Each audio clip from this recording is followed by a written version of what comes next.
আসসালামু আলাইকুম এভরিওয়ান। আজকে পদার্থের গঠনের 6 নম্বর লেকচারে তোমাদের সবাইকে স্বাগতম। গতদিনে আমরা মৌলের ইলেকট্রন বিন্যাস সম্পর্কে কিছু জিনিস দেখছিলাম, তাই না? তো গতদিন আমরা ইলেকট্রন বিন্যাসের বিভিন্ন পদ্ধতি বা যেগুলো আর কি আমাদের টপিকে ছিল সেই জিনিসগুলো শেষ করছি।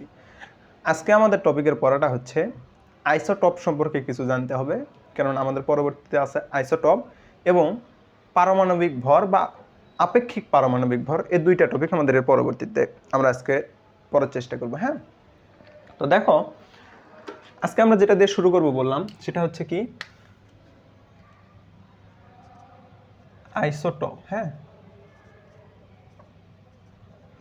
আইসোটপ, এই আইসোটপ জিনিসটা আমাদেরকে পড়তে হবে।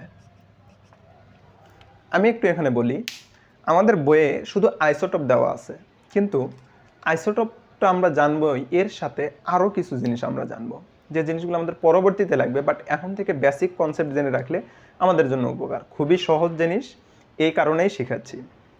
দেখো আইসোটপ কি, কথার মধ্যে কি আছে, টপ, লাস্টে প আছে না, তোমরা এভাবে মনে রাখতে পারো, লাস্টে যেহেতু প আছে তার মানে এটা প্রোটন সংখ্যার সাথে রিলেটেড, কারণ কি প্রোটন বা পারমাণবিক সংখ্যা যেটাই বলি প্রথমে প আছে। হ্যাঁ, আইসোটপের সংজ্ঞাটা আমি তোমাদেরকে আগে প্রথমে লিখে দেই। আইসোটপের সংজ্ঞাটা কি? আইসোটপের সংজ্ঞাটা হচ্ছে যে সকল মৌলের প্রোটন সংখ্যা বা পারমাণবিক সংখ্যা, কি বললাম,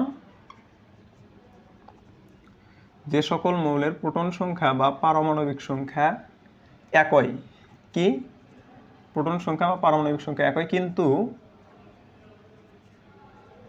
ভর সংখ্যা আলাদা আলাদা। তাহলে কি বললাম, যে সকল মৌলের প্রোটন সংখ্যা বা পারমাণবিক সংখ্যা একই কিন্তু ভর সংখ্যা আলাদা, তাদেরকে একে অপরের আইসোটপ বলে। কি বলে? একে অপরের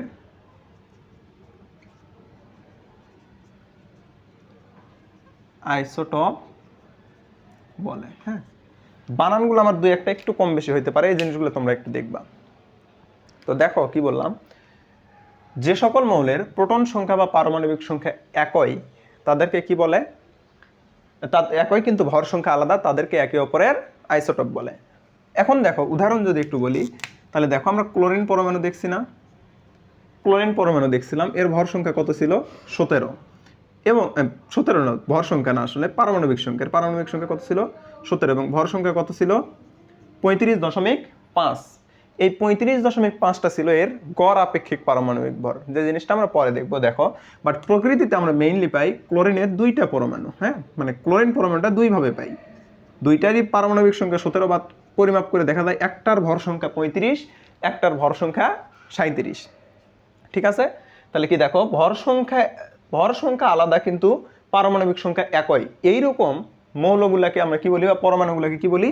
একে অপরের আইসোটপ। তাহলে এরা কি একে অপরের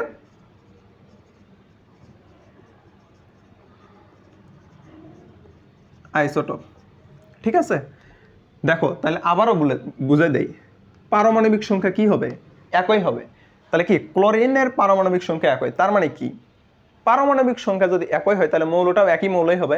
তার মানে আমরা বলতেই পারি কি, একই মৌলের যদি ভর সংখ্যা ভিন্ন হয় তাহলে সেই দুইটা পরস্পরের কি হবে? আইসোটপ। সংজ্ঞাটা সুন্দরভাবে লিখতে পারি কি, যে সকল মৌলের প্রোটন সংখ্যা বা পারমাণবিক সংখ্যা একই কিন্তু ভর সংখ্যা আলাদা, তাদেরকে আমরা কি বলবো? একে অপরের আইসোটপ। দেখো এখানে ক্লোরিনের দুইটা আইসোটপ আমরা দেখলাম। এরপরে দেখো হাইড্রোজেন আছে না, হাইড্রোজেন প্রকৃতিতে সবচেয়ে বেশি পাওয়া যায়। হাইড্রোজেন এই যে 1 যেটা, এটা এই কারণে এটাই আমরা ব্যবহার করি বেশি। এছাড়াও হাইড্রোজেনের 2, 1, হাইড্রোজেনের আইসোটপ পাওয়া যায় 4টা এরকম। ঠিক আছে, তাহলে হাইড্রোজেনের কয়টা আইসোটপ পাওয়া যায় বললাম? 4টা। কি কি? হাইড্রোজেনের পারমাণবিক সংখ্যা 1, পারমাণবিক সংখ্যা 1, ভর সংখ্যা 1, পারমাণবিক সংখ্যা 1, ভর সংখ্যা 2, পারমাণবিক সংখ্যা 1, ভর সংখ্যা 3, পারমাণবিক সংখ্যা 1, ভর সংখ্যা 4। কিন্তু কথা হচ্ছে প্রকৃতিতে প্রায় 95%-এর উপরে 95%-এর উপরে এই জিনিসটা পাওয়া যায়, জন্য আমরা এইটাকেই গ্রান্ডেড ধরি, মানে এই একটাকেই আমরা স্ট্যান্ডার্ড ধরে কাজ করি, এগুলাকে আমরা ওইভাবে হিসাবে ধরি না। বুঝাইতে পারছি আইসোটোপ জিনিসটা কি? তাহলে দেখো পারমাণবিক সংখ্যা একই হবে কিন্তু ভর সংখ্যা আলাদা হবে। আর ভর সংখ্যা আলাদা মানে কি? ভর সংখ্যাটা মূলত কি? প্রোটন প্লাস নিউট্রনের যোগফল। তাহলে প্রোটন প্লাস নিউট্রনের যদি যোগফল হয় তাহলে এখানে দেখো তো প্রোটন কত হবে? প্রোটন সংখ্যা আছে 17, তাহলে নিউট্রন কত হবে? 35 থেকে 17 বাদ দাও, তাহলে কত? প্লাস 18, তাহলে কত হলো?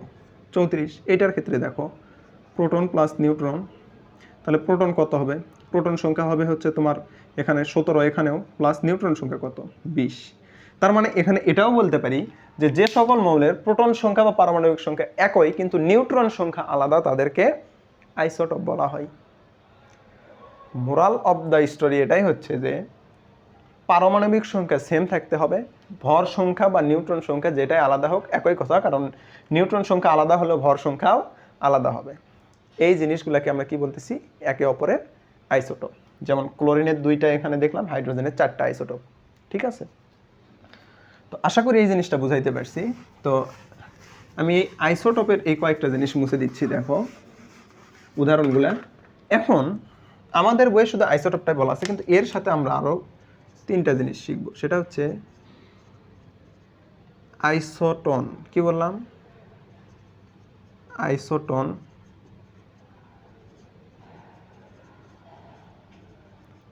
আইসোবার, আর হচ্ছে আইসো ইলেকট্রন।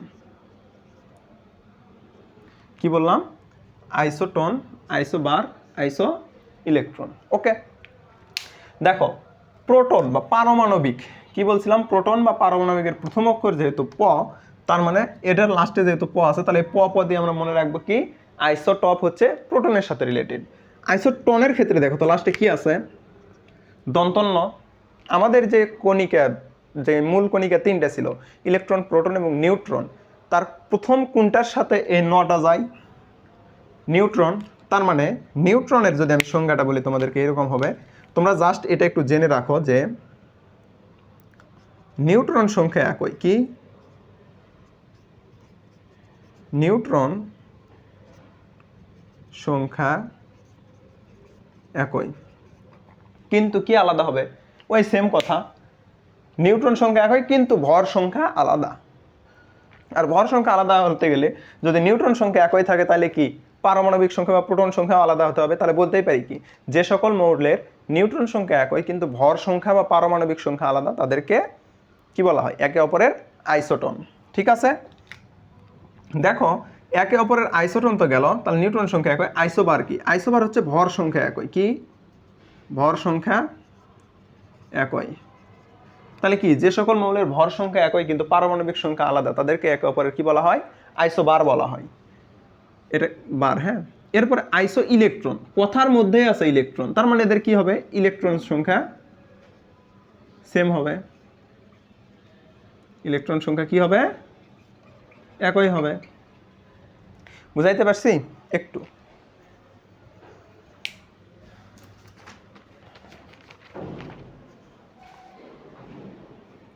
ইলেকট্রন সংখ্যা কি হবে বলছিলাম? একই হবে। এখন দেখো এদের যদি একটু উদাহরণ বলি, তাহলে নিউট্রন সংখ্যার উদাহরণ কি? আর নিউট্রন সংখ্যা একই বা আইসোটনের উদাহরণ কি? আইসোটনের উদাহরণ যদি বলি তাহলে দেখো ক্লোরিন 37 আছে না?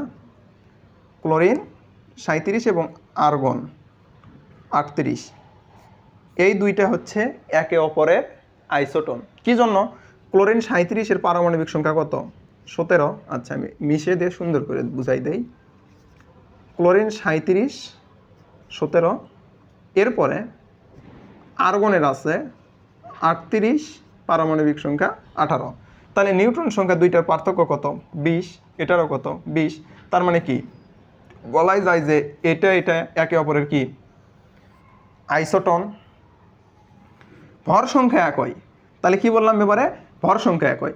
দেখো তোমরা সবাই অবশ্য এই জিনিসটা দেখছো যে আর্গন 38 ছিল, ঠিক আছে, এটা কিন্তু আর্গন 38-এর একটা আইসোটোপ। আর্গনের আরও পাওয়া যায়, ঠিক আছে, আর্গনের আরও আইসোটোপ পাওয়া যায়, যার মধ্যে একটা হচ্ছে আর্গন কত 40 18, আর্গন 40 এবং আমরা কি দেখছিলাম ক্যালসিয়ামের 20 40। পারমাণবিক সংখ্যা আলাদা কিন্তু ভর সংখ্যা একই, তার মানে কি এর দুইটা একে অপরের কি আইসোটোপ। তাহলে কি আইসোটোপ বলতেছি আইসোবার, আর্গন ও ক্যালসিয়াম একে অপরের আইসোবার। এখানে ক্লোরিন 37 ও আর্গন 38 একে অপরের কি আইসোটন।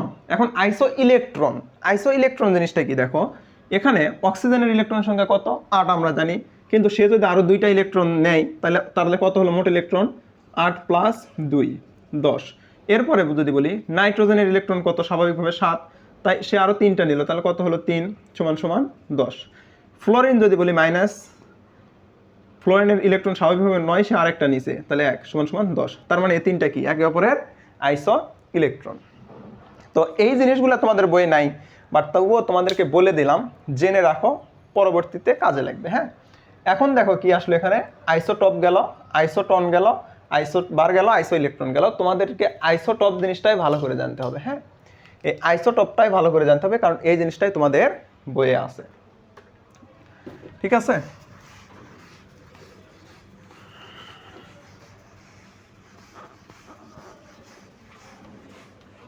এরপরে আসো, এরপরে আমরা যেটাতে যাব সেটা হচ্ছে যে পারমাণবিক ভর বা মৌলের আপেক্ষিক পারমাণবিক ভর। এরপরে কি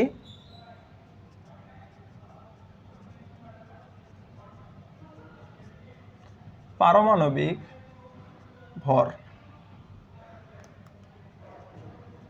ভর বা মৌলের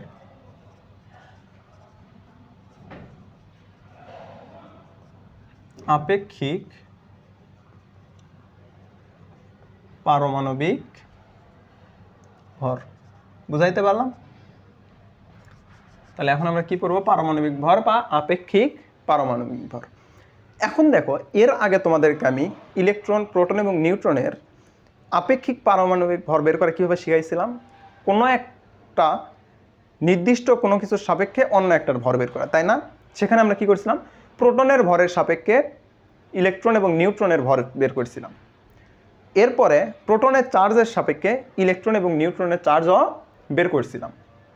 ঠিক এখানেও আমরা যে দেখতেছি, দেখো সোডিয়ামের 23 ভর, অ্যালুমিনিয়ামের 27, তারপরে ম্যাগনেসিয়ামের 24, দেন আরও যদি বলি তাহলে হচ্ছে সিলিকনের 28, ক্লোরিনের 35.5, দেন যদি বলি পটাশিয়ামের 39। এই যে ভর সংখ্যাগুলো আমরা দেখতেছি, এই ভর সংখ্যাগুলা দেখো তো অনেক বড় সংখ্যা না? বাট এগুলাকে আমরা খালি চোখে দেখতে পারি না। আমরা সাধারণভাবে লেখার সময় কি লিখি, সোডিয়ামের ভর 23 গ্রাম। সোডিয়ামের ভর কত 23 গ্রাম। তাহলে 23 গ্রাম যদি হয়, সেটাকে কি আমরা খালি চোখে দেখতে পারবো না? এরপরে আমাদের সবচেয়ে জনপ্রিয় একটা পারমাণবিক বিদ্যুৎ ক্ষেত্রে ব্যবহৃত হয় ইউরেনিয়াম 238। তাহলে ইউরেনিয়াম 238 যদি এর একক যদি আমরা গ্রামে দেই, তাহলে 238 মানে কি প্রায় 1 কেজির 4 ভাগের 1 ভাগ। তাহলে 1 কেজির 4 ভাগের 1 ভাগ যদি একটা নিক্তি আমরা চিন্তা করি, প্রায় এত বড় একটা নিক্তি হয়। তাহলে নিক্তি যদি দেখা যায়, তাহলে কি পরমাণু দেখা যাবে না? এটা কি ফাজলামি নাকি? তাহলে কি এটা কি তোমার কাছে কি অস্বাভাবিক মনে হচ্ছে না? অবশ্যই অস্বাভাবিক। এখন তাহলে এই ভরগুলো কিভাবে বিজ্ঞানীরা বের করলেন, সেই জিনিসটা আমাদেরকে জানতে হবে। দেখো, এই যে ভরগুলা বিজ্ঞানীরা বের করছেন, বিজ্ঞানীরা এগুলা বের করছেন আপেক্ষিকভাবে। এখন আপেক্ষিকভাবে মানে কোনো কিছুর সাপেক্ষে বের করছেন, সেই কোনটার সাপেক্ষে বের করছেন সেটা যদি একটু বলি। দেখো, কার্বনের বিভিন্ন আইসোটোপ আছে। হ্যাঁ, কার্বনের 12, 14, 13 এরকম বিভিন্ন আইসোটোপ আছে। এর মধ্যে বিজ্ঞানীরা একটি নিছেন, সেটা হচ্ছে কার্বন 12। কি বললাম, কার্বন 12 আইসোটোপটা নিছে। কার্বন 12 আইসোটোপ, কার্বন 12 আইসোটোপের যে ভরটা আছে, কার্বন 12 আইসোটোপের যে ভরটা আছে, সেই ভরের 12 ভাগের 1 ভাগ। কতটুকু? 12 ভাগের 1 ভাগ ভরের সাপেক্ষে এই যে 12/1 ভরের সাপেক্ষে বিজ্ঞানীরা কি করছেন, সব মৌলের বা পরমাণুর পারমাণবিক ভর নির্ণয় করছেন। কথাটা বুঝাইতে পারছি? কি বললাম, কার্বন 12 একটা আইসোটোপ আছে, এই আইসোটোপের যে ভরটা আছে সেই ভরের 12/1 সাপেক্ষে বিজ্ঞানীরা কি করছেন, এই যে যত মৌল আছে সবগুলোর পারমাণবিক ভর নির্ণয় করছেন। তাহলে আমাদের এই মানটা জানতে হবে কত, 1.66 × 10⁻⁻24 গ্রাম। এখানে কি লিখলাম, গ্রাম। তোমরা আবার গোল চিহ্ন দিও না, শুধু জি লিখলেই হবে, গ্রাম। তাহলে দেখো কার্বন 12 আইসোটোপের 1/12 অংশ সমান কত, 1.66 × 10⁻⁻24 গ্রাম। মুখস্থ করে ফেলো, একদম অন্তস্থ কণ্ঠস্থ ঠোঁটস্থ যে যেটাই বলো না কেন সেটা করে ফেলো। ম্যাথ করার জন্য এটা আমাদের মাস্ট বি লাগবেই। এবং এর আগেও তোমাদেরকে বলছিলাম ইলেকট্রন, প্রোটন এবং নিউট্রনের এগুলা তোমাদের সিকিউ এ না আসলেও সিকিউ করতে তোমাদের জন্য কাজে লাগবে, বলছিলাম না? সেই জিনিসগুলো আমরা এখানে আজকে দেখতে পাবো। দেখো তাহলে কার্বন 12 আইসোটোপের 1/12 অংশ, এটা দেখলাম। এটার সাপেক্ষে বিজ্ঞানীরা কিভাবে বের করলেন, দেখো দেখো এখানে একটা কথা বললাম আমি, কার্বন 12, তাই না? তাহলে কার্বন 12 1/12 অংশ মানে কি, কার্বনের একটি পরমাণু না? তাহলে এখানে কার্বনের 12টা পরমাণু আছে, এই 12টা পরমাণু থেকে 1 ভাগ নিছি, তাহলে 12টা থেকে একটি নিছি মানে কি, কার্বনের একটি নিছি। তাহলে কার্বনের একটি পরমাণুর যদি নেই তাহলে কি অন্য যে কোনো মৌলেরও একটি পরমাণু নিতে হবে। কারণ কি, কোনো কিছু সাপেক্ষে বের করতে গেলে এটা যতটুকু ওইটাও তো ততটুকুই নিতে হয়, তাই না? দেন যেটা আমরা বের করতে চাই সেটা বের করতে পারি। তাহলে দেখো এখানে কার্বন 12 থেকে 1/12 অংশ নিছি, মানে কার্বন 12-র একটি পরমাণু নিছি। তাহলে অন্য মৌলেরও কি নিতে হবে, একটি পরমাণুর ভরে নিতে হবে। তাহলে সূত্রটা আমাদের কি আসে দেখো, সূত্র যদি লিখি, আপেক্ষিক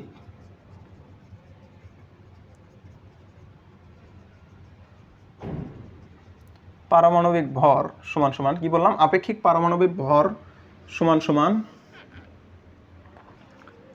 কোনো না লিখে তোমরা সূত্রটা এইভাবে লিখতে পারো যে মৌলের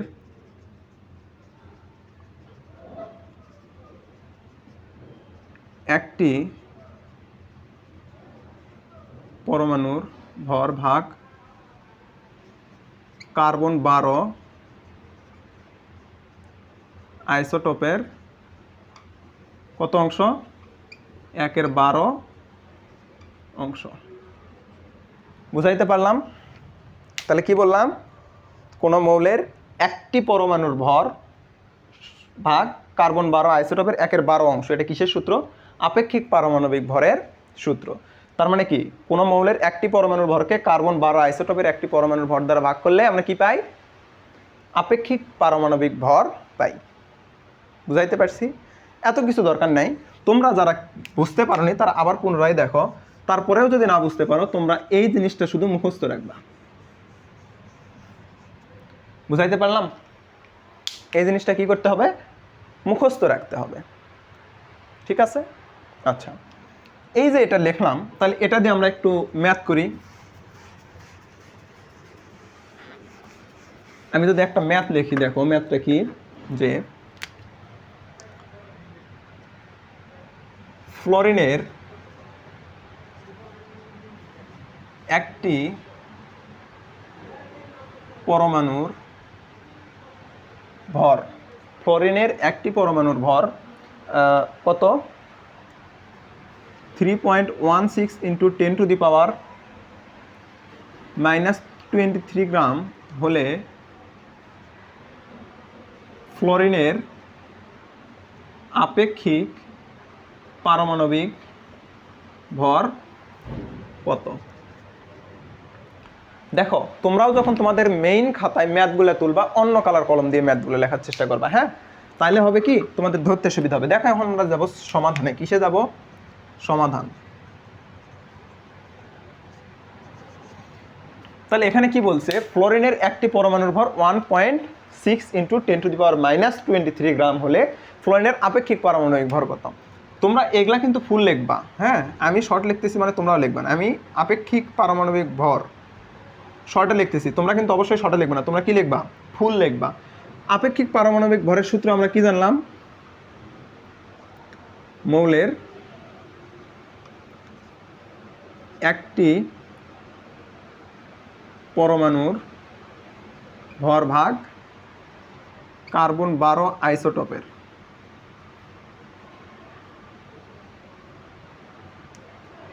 আইসোটোপের 1/12 অংশ, তাই না? তাহলে দেখো এখানে কিসের ক্ষেত্রে বের করতে বলছে? ফ্লোরিনের ক্ষেত্রে। তাহলে ফ্লোরিনের একটি পরমাণুর ভর কত দেওয়া আছে? 3.16 × 10⁻23 উপরে কি গ্রাম, তাই না? দেখো তো একক কি গ্রাম। এরপরে কার্বন 12 আইসোটোপের 1/12 অংশ কি ছিল? 1.66 × 10⁻24 গ্রাম। ঠিক আছে, বুঝাইতে পারছি কথাটা? এই জিনিসটা কি তোমাদেরকে বুঝাইতে পারছি? দেখো তো মৌলের একটি পরমাণুর ভর কত দেওয়া আছে? 3.16 × 10⁻23 গ্রাম। 1.66 × 10 এটা, আর কার্বন 12 আইসোটোপের 1/12 অংশ কত? 1.66 × 10⁻24 গ্রাম। এইটা যদি তোমরা ভাগ করো তাহলে কত পাবা? ফ্লোরিনের পারমাণবিক ভর কত? 18। এই যে 18 গ্রামটা তোমরা এখানে পাবা। ঠিক আছে, এখন প্রশ্ন হচ্ছে এখানেও কি গ্রাম আসবে? আমি যে গ্রামটা লিখছি এটা কি লেখা ঠিক আছে? দেখো তো উপরে নিচে গ্রাম গ্রাম কাটা যায় না? যদি গ্রাম গ্রাম কাটা যায় তাহলে এখানে কি কোনো একক আসে? আসে না। তাহলে ফ্লোরিনের আপেক্ষিক পারমাণবিক ভর কত? 18। তার মানে এখানে আমরা আরেকটা কথা লিখতেই পারি, সেটা হচ্ছে তোমরা লিখে রাখো নোটবুক দিয়ে যে আপেক্ষিক পারমাণবিক ভরের কোনো একক নেই।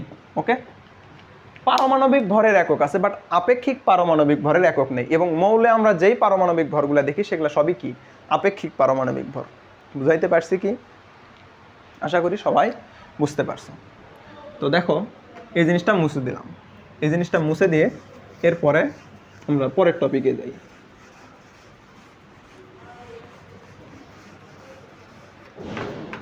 দেখো আমরা সূত্রের উপরে কি নিয়েছিলাম? যে মৌলের একটি পরমাণুর ভর, তাই নিয়েছিলাম না? মৌলের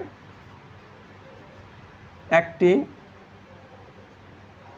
পরমাণুর ভর, এটা কি আমাদের সূত্রের উপরে ছিল না?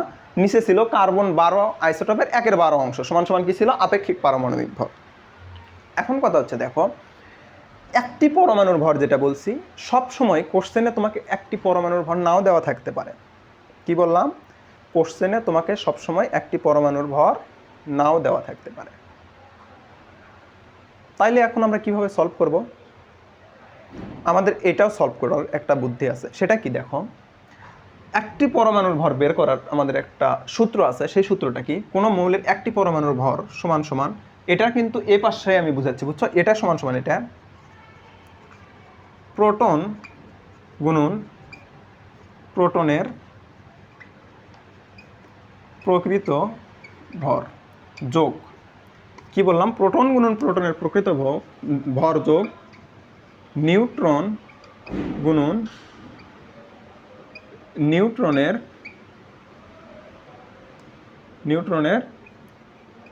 প্রকৃত ভর। তাহলে কি বললাম? কোনো মৌলের একটি পরমাণুর ভর সমান সমান কি বলতে পারি? প্রোটন গুণন প্রোটনের প্রকৃত ভর যোগ নিউট্রন গুণন নিউট্রনের প্রকৃত ভর। তাহলে আমরা আপেক্ষিক পারমাণবিক ভরের আরেকটা সূত্র কি লিখতে পারি না? যে প্রোটন গুণন প্রোটনের প্রকৃত ভর যোগ নিউট্রন গুণন নিউট্রনের প্রকৃত ভর ভাগ কি? কার্বন 12 আইসোটোপের 1/12 অংশ। এই জিনিসটা আমরা লিখতেই পারি, কারণ কি উপরে আমাদের কি ছিল? মৌলের একটি পরমাণুর ভর, আর মৌলের একটি পরমাণুর ভর সমান সমান কি? প্রোটন গুণন প্রোটনের প্রকৃত ভর যোগ নিউট্রন গুণন নিউট্রনের প্রকৃত ভর। এখন এখানে প্রোটন এবং নিউট্রনের প্রকৃত ভরটা কত ছিল আমি এখানে যদি একটু লিখে দেই তোমাদেরকে, দেখো প্রোটনের প্রকৃত ভর কত ছিল তোমাদেরকে আমি আগেও লিখে দিচ্ছি, তারপরে আবার লিখে দিচ্ছি 1.673 × 10⁻24 গ্রাম। অবশ্যই আমাদের এখানে গ্রামে নিতে হবে। কিসে নিতে হবে? গ্রামে। নিউট্রনের কি ছিল? 1.66 675 ইন্টু 10⁻⁻24 গ্রাম। বুঝাইতে পারলাম কি? বুঝাইতে পারলাম? আশা করি তোমরা বুঝতে পারছো। এটা হচ্ছে প্রোটনের প্রকৃত ভর, এটা হচ্ছে নিউট্রনের প্রকৃত ভর। যদি বুঝতে না পারো তোমরা আবার সেই 2 নাম্বার লেকচার বা 3 নাম্বার লেকচারে যেটাতে আমি করাইছি সেই লেকচারে যাও, গিয়ে খাতাটা মেলে দেখো, আমি একটা সলভ করে সুন্দর করে তোমাদেরকে লিখে দিছিলাম। ঠিক আছে? তো দেখো, তাহলে আপেক্ষিক পারমাণবিক ভরের আরেকটা সূত্র আমরা দেখলাম। আসো এই সূত্র দিয়ে একটা ম্যাথ প্র্যাকটিস করি।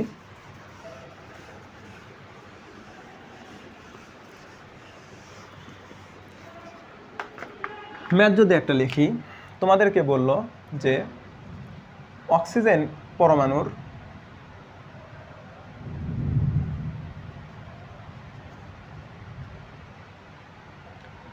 অক্সিজেন পরমাণুর না, এখানে ধরো যে তোমাকে এইভাবে বললো, এই সূত্রটা তোমার কোন কাজে লাগবে? দেখো, এই সূত্রটা তোমার কাজে লাগবে মৌলের নাম বের করতে। ঠিক আছে? মৌলের নাম বের করতে কিভাবে কাজে লাগবে, বা মৌলের নাম না, আসলে মৌলের নামও বের করা যায়, আবার আপেক্ষিক পারমাণবিক ভরও বের করা যায়, এরকম বিভিন্ন কিছু বের করা যায়। বাট এটাতে আমি যদি তোমাদেরকে একটি প্র্যাকটিস দেখাই, দেখো অক্সিজেনের আপেক্ষিক পারমাণবিক ভর কত? কি বললাম? অক্সিজেনের আপেক্ষিক পারমাণবিক ভর কত? আমরা একটু সমাধান করি। আসো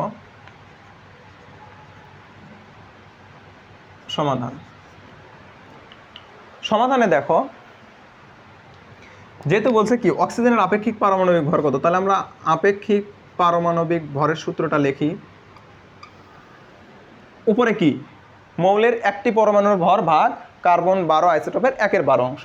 কিন্তু এখানে কি অক্সিজেনের একটি পরমাণুর ভর আমাদের দেওয়া আছে? দেওয়া নাই। তাইলে আমরা কিভাবে এটা করতে পারি? আমরা আরেকটা সূত্র শিখলাম যে প্রোটন গুণন প্রোটনের প্রকৃত ভর যোগ নিউট্রন গুণন নিউট্রনের প্রকৃত ভর। অক্সিজেনের ক্ষেত্রে আমরা জানি অক্সিজেনের প্রোটন সংখ্যা কত, পারমাণবিক সংখ্যা 8 এবং ভর সংখ্যা আমরা জানি কি 16। তোমাদের কাছে প্রশ্ন আসতেই পারে যে ভর সংখ্যা 16 জানলাম কেমনে? হ্যাঁ, এখানে তোমাদের কোশ্চেনে আরও হিন্টস দেওয়া থাকে, বাট আমি তোমাদেরকে কনসেপ্টটা বোঝানোর জন্য এভাবে দিচ্ছি।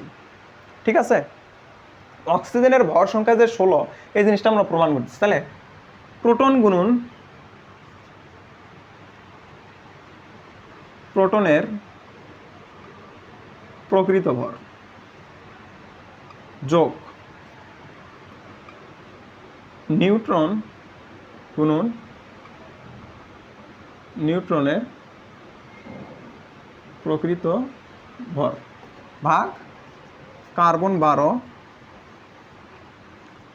আইসোটোপের 1/12 অংশ। এই জিনিসগুলো আমি তোমাদেরকে যখন আরও প্র্যাকটিস করাবো তখন তোমাদের আরও ক্লিয়ার হবে। তাহলে প্রোটন সংখ্যা কত জানলাম?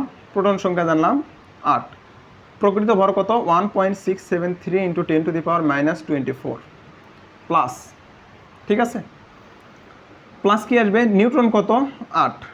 1.675 ইন্টু 10⁻⁻24 গ্রাম, এটা হচ্ছে নিউট্রনের প্রকৃত ভর। আর কার্বন 12 আইসোটোপের 1/12 অংশ কত ছিল?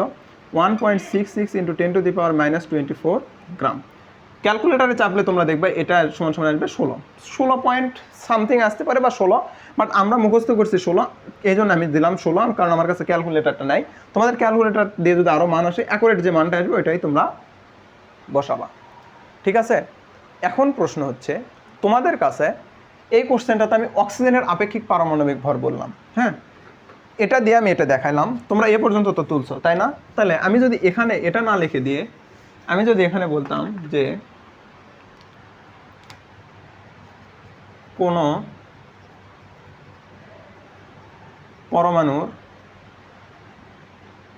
প্রোটন সংখ্যা 8 এবং নিউট্রন সংখ্যা 8 হলে মৌলটির নাম হলে পরমাণুটির নাম কি বা মৌলটির নাম কি, যেটাই বলো না কেন, পরমাণুটির নাম কি? একই জিনিস, উত্তর একই। তোমরা ওইটা ওই পর্যন্ত করবা, করার পর এই কোশ্চেন লিখে নিচে পুনরায় আবার এইটুকু করবা। বুঝাইতে পারছি কি? অক্সিজেনের আপেক্ষিক পারমাণবিক ভর কত, ওইটা এ পর্যন্ত করে শেষ। এরপরে কি করবা? তার নিচে আবার তোমরা এই কোশ্চেনটা করে তুলে এইটুকু পুরোটা তুলবা। দেখো প্রোটন সংখ্যা 8 বলছে, নিউট্রন সংখ্যা 8 বলছে, তাহলে মৌলের পরমাণুটির নাম কি? এই যেভাবে বলছে, আমি তোমাদেরকে বিভিন্ন ভেরিয়েন্ট বোঝানোর চেষ্টা করছি। এখানে কিন্তু প্রোটন সংখ্যা 8 থেকে আমরা ডিরেক্টলি বলতে পারি যে মৌলটার নাম কি, মৌলটার নাম অক্সিজেন। বাট যদি আমাদের সৃজনশীলের গতে আসে, আমরা কি ডিরেক্ট ওইটা থেকে বলতে পারবো? পারবো না। তখন আমরা কীভাবে করবো? দেখো এইভাবে সেম প্রসেসে করে ভর সংখ্যা কত আসলো? 16। ভর সংখ্যা 16 কোন মৌলের জানি আমরা? অক্সিজেনের। তাহলে অতএব মৌলটি অক্সিজেন। মৌলটি কি? অতএব মৌলটি হচ্ছে অক্সিজেন, বা তোমরা বাংলায় লিখবা অক্সিজেন। আশা করি বুঝাইতে পারছি তোমাদেরকে। আচ্ছা ঠিক আছে।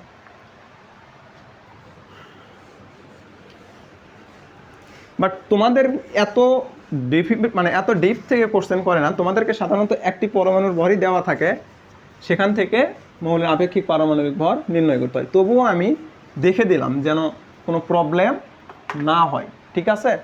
কারণ দেখো এই জিনিসগুলোতে কোশ্চেনে উত্তর থাকে, বাট কোশ্চেনে উত্তর থাকলেও তো আমরা ডিরেক্ট ওইভাবে করতে পারি না।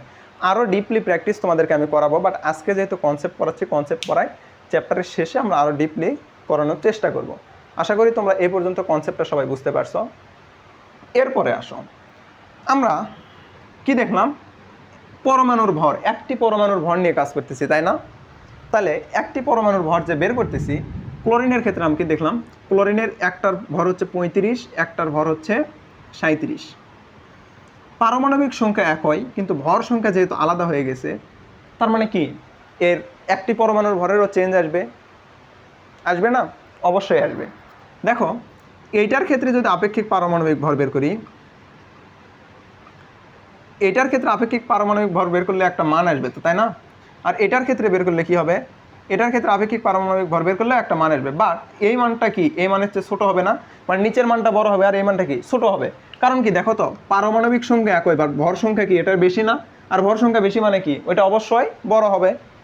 তখন বিজ্ঞানীরা কি করলেন যে তাহলে যেগুলা মৌলের একাধিক আইসোটোপ আছে, বিজ্ঞানীরা এই চিন্তা করলেন যে যেগুলা মৌলের একাধিক আইসোটোপ আছে, সেই মৌলগুলোকে কিভাবে আমরা আপেক্ষিক পারমাণবিক ভর একটা বের করব, ঠিক আছে?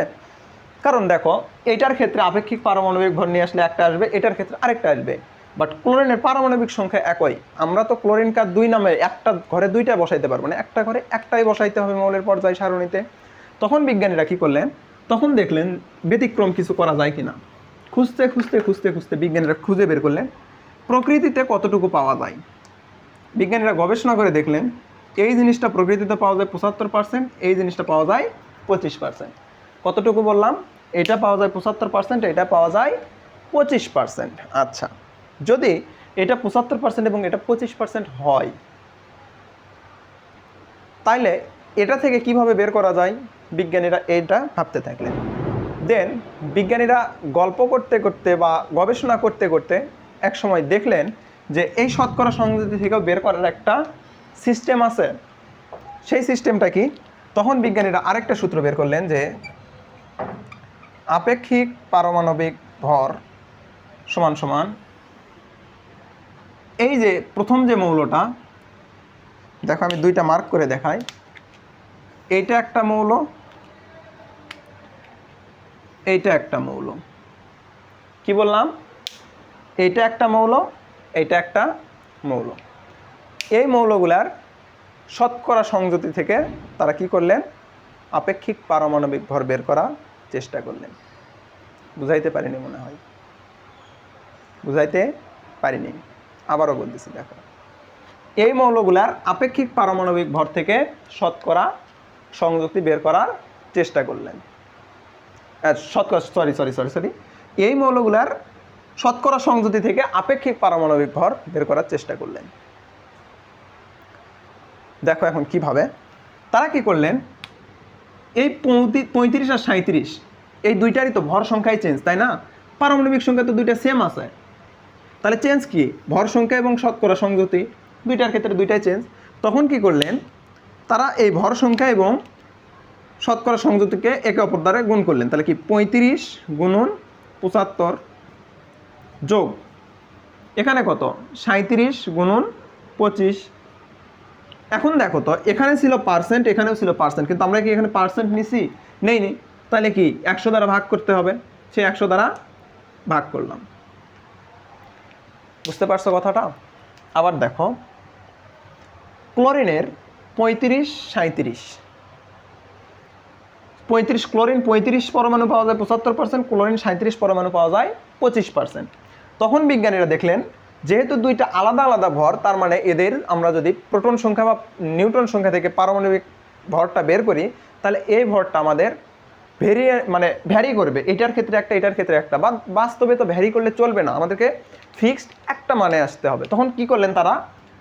আরও গবেষণা করলেন যে কিভাবে এটাকে একটা মানে নিয়ে আসা যায়। তখন বিজ্ঞানীরা দেখলেন যে প্রকৃতিতে এটা কতটুকু পাওয়া যায় এটা একটু খুঁজে দেখি। খুঁজে দেখার পরে দেখলেন প্রকৃতিতে 35টা পাওয়া যায় 75%, 37টা পাওয়া যায় 25%। ঠিক আছে? দেন এরপরে বিজ্ঞানীরা করলেন কি, এই 35টা যে 75% পাওয়া যায়, এই 35-এর সাথে 75কে গুণ করলেন,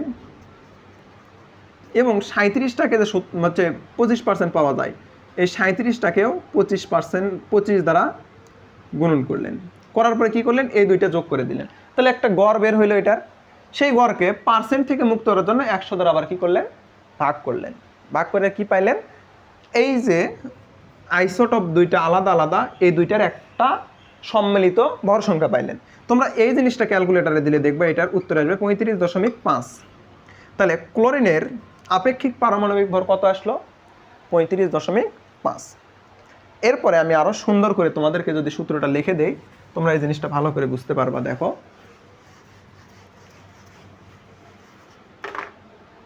তাহলে হচ্ছে একটি পরমাণুর ভর থেকে, আমি যদি তোমাদেরকে দুইটা 2 কালি দিয়ে লিখে দেই তোমাদের জন্য সুবিধা, একটি পরমাণুর ভর থেকে, একটি পরমাণুর ভর থেকে কি বের করার নিয়ম? আপেক্ষিক পারমাণবিক ভর বের করার সূত্র। সূত্রটা আমাদের কি ছিল? আপেক্ষিক পারমাণবিক ভর। আবারও বলতেছি, আমি আপেক্ষিক পারমাণবিক ভর কতটা সংক্ষেপে লিখতেছি, তোমরা লিখবা না। মৌলের একটি পরমাণুর ভর, তাই না? মৌলের একটি পরমাণুর ভর ভাগ কি ছিল? কার্বন 12 আইসোটোপের 1/12 অংশ। আশা করি এই জিনিসটা তোমাদেরকে বোঝাইতে পারছি। দেন তোমাদেরকে আরেকটা দেখালাম যে যদি একটি পরমাণুর ভর না দিয়ে প্রোটন এবং নিউট্রন সংখ্যা দেওয়া থাকে তাহলে কি হবে? সেটা হচ্ছে একটি পরমাণুর ভরের একটা সূত্র লিখতে পারি আমরা, সেটা প্রোটন গুণন প্রোটনের প্রকৃত ভর যোগ নিউট্রন গুণন নিউট্রনের প্রকৃত ভর। ভাগ কি? ভাগ ছিল কার্বন 12 আইসোটোপের, আচ্ছা 1 মিনিট দাঁড়াও, আমার একটু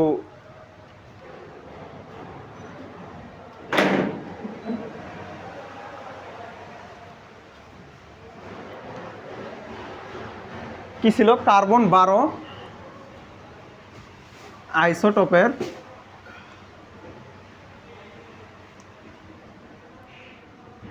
1/12 অংশ। ঠিক আছে? কার্বন 12 আইসোটোপের 1/12 অংশ। আরেকটা কি ছিল? যে শতকরা সংযুতি থেকে, কি বললাম? শতকরা সংযুতি থেকে। ওটা শতকরা সংযুতি ছিল না, মানে কোনটা শতকরা কত পার্সেন্ট পাচ্ছি সেটাই তো শতকরা সংযুতি। এই শতকরা সংযুতি থেকে কি ছিল? দেখো শতকরা সংযুতি থেকে, শতকরা সংযুতি থেকে কি বললাম? আপেক্ষিক পারমাণবিক ভর বের করার নিয়ম।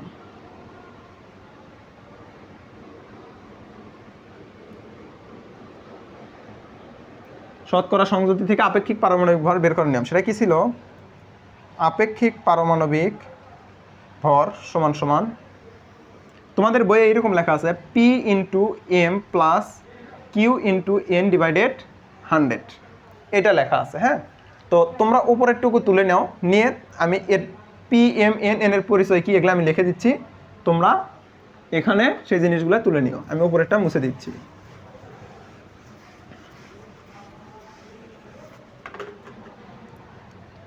তাহলে দেখো এখানে পি সমান সমান হচ্ছে প্রথম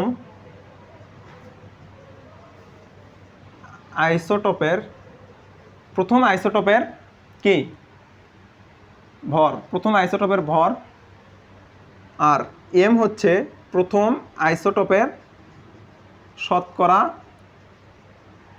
পরিমাণ। তাহলে কিউ কি হবে? কিউ দ্বিতীয় আইসোটোপের ভর বা আইসোটোপ বা পরমাণু, আমি বুঝে দিচ্ছি এরপরে তোমরা বুঝতে পারবা।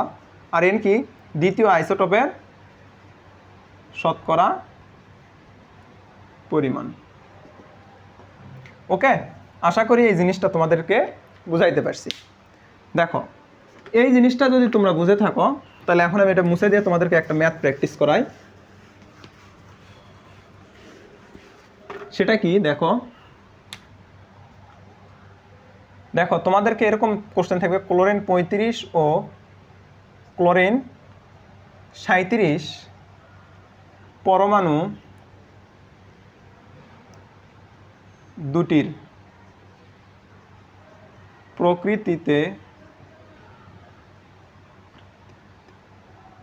প্রকৃতিতে শতকরা সংযুতি যথাক্রমে মানে কি বোঝায়? আগে যেটা আছে পরের গুলোর ক্ষেত্রে আগে সেটাই হবে। 75% ও 25% হলে ক্লোরিনের আপেক্ষিক পারমাণবিক ভর কত? ঠিক আছে, তাহলে এখন দেখো সমাধানে যদি আমরা যাই, সমাধানটা কি হবে দেখো। সমাধানের ক্ষেত্রে আমরা কি জানি? আমরা তো শতকরা সংযুতি থেকে আপেক্ষিক পারমাণবিক ভর বের করা শিখছি। সাইড নোটে এখানে আমরা আগে লিখে নিব যে ধরি, এখানে ধরে নিব আমরা, হ্যাঁ ধরি কি পি ইন্টু এম বলছিলাম না, পি সমান সমান তোমাদেরকে কি বলতে দিয়েছিলাম যে প্রথমটার বা প্রথম আইসোটোপ বা পরমাণুর পারমাণবিক ভর। পি সমান সমান 35, এম সমান সমান হচ্ছে শতকরা সংযুতি কত ছিল? 75%। তো আমরা 75-ই লিখবো, বা এখানে পার্সেন্টও তোমরা দিয়ে লিখতে পারো, সেটা কোনো ম্যাটার না, কারণ আমরা এখানে যেহেতু পার্সেন্ট নিব না, আমরা পার্সেন্টটা না লেখারই চেষ্টা করবো। 75। দেন কিউ সমান সমান কত বলছিলাম? দ্বিতীয়টার পারমাণবিক ভর কত? 37। আর এন সমান সমান কি বলছিলাম? দ্বিতীয়টার শতকরা পরিমাণ 25। তাহলে এখন এই শতকরা সংযুতি থেকে আমরা সূত্র কি জানি? P into M plus Q into N divided 100। তাহলে পির মান কত? 35 ইন্টু এম এর মান কত? 75, এগুলো ব্রাকেট, হ্যাঁ, প্লাস কিউ এর মান কত? 37 ইন্টু 25, ক্লোজ করলাম, নিচে 100। এটা এখন তোমরা যদি ক্যালকুলেটারে চাপো তাহলে দেখবা 35.5 আসবে। কত আসবে? 35.5। এইটারও কোনো আপেক্ষিক পারমাণবিক ভরের কোনো একক নাই, তার মানে এখানেও কোনো একক থাকবে না। ঠিক আছে, তাহলে দেখো আজকে তোমাদেরকে আমি পড়াইলাম কি কি? আইসোটপ, আইসোবার, আইসোটন, আইসো ইলেকট্রন, এই 4টা জিনিস পড়াইলাম। আইসোটপটা আমাদের ভালো করে জানতে হবে, কারণ আমাদের সিলেবাসে এইটাই আছে। তো আইসোটপটা কি?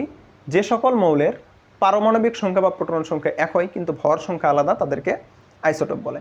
এরপরে কি দেখলাম? মৌলের পারমাণবিক ভর বা মৌলের আপেক্ষিক পারমাণবিক ভরটা কিভাবে বের করতে হয়, সেই জিনিসটা আমরা 2টা সূত্রের মাধ্যমে শিখলাম। একটা হচ্ছে একটি পরমাণুর ভর থেকে কিভাবে বের করতে হয়, আরেকটা হচ্ছে শতকরা সংযুতি থেকে কিভাবে বের করতে হয়। শতকরা সংযুতিটা আমরা কখন দেখি? যখন হচ্ছে একাধিক আইসোটপ বিশিষ্ট মৌল হয় তখন। তাইলে এরপরে আমরা দেখলাম একটি পরমাণুর ভর যদি দেওয়া না থাকে, সেখানে একটি পরমাণুর ভর কীভাবে বের করতে হয়? প্রোটন গুণন প্রোটনের প্রকৃত ভর যোগ নিউট্রন গুণন নিউট্রনের প্রকৃত ভর। এখানে আমরা কোশ্চেনের বিভিন্ন ভেরিয়েন্ট দেখলাম। আপেক্ষিক পারমাণবিক ভর বের করতে পারি, একটি পরমাণুর ভর বের করতে পারি, এবং কোনো মৌলের নাম না দেওয়া থাকলেও আমরা এই আপেক্ষিক পারমাণবিক ভর দিয়ে নামটা বের করতে পারি। দেন শতকরা সংযুতিতে দেখলাম যে শতকরা সংযুতিতে কিভাবে আমরা সেই আপেক্ষিক পারমাণবিক ভর বের করতে পারি। এই টপিকগুলো নিয়ে পরবর্তীতে আমাদের আরও কিছু জানতে হবে, গড় আপেক্ষিক পারমাণবিক ভর, এরকম আরও টপিক আছে। তো এগুলা নিয়ে দেখা হবে আগামী ক্লাসে। আজকের ক্লাসটা এ পর্যন্তই। সকলেই ভালো থাকো। আল্লাহ হাফেজ। আসসালামু আলাইকুম ওয়া রাহমাতুল্লাহ।